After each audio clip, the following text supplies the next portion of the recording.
যে কোনো রশ্মি E F হতে এস এর সমান করে ই বিন্দুতে ই সি সমান এস কেটে নিই। ই সি এর ই বিন্দুতে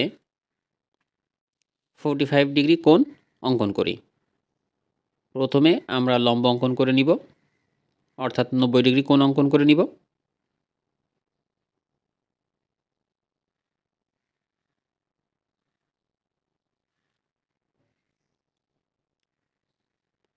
এই বিন্দুতে 90 ডিগ্রি কোণ অঙ্কন করে দিলাম। এবার 90 ডিগ্রি কোণকে আমরা অর্ধেক করব, অর্থাৎ 45 ডিগ্রি কোণ অঙ্কন করে নিব।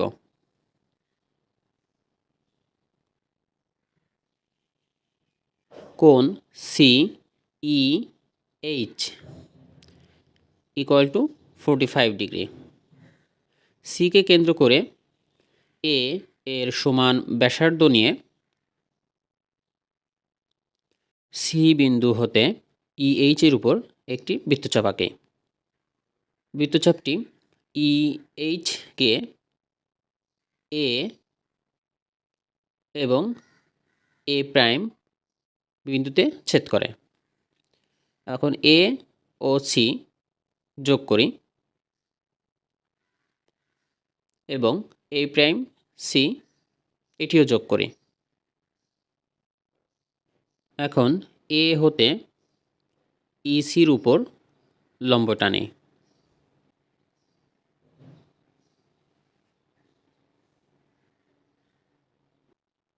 বি এ হতে ইসির উপর লম্ব এ বি।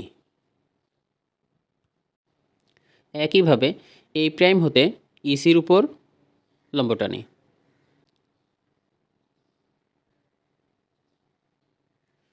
এ প্রাইম হতে ইসির উপর লম্ব এ প্রাইম বি প্রাইম।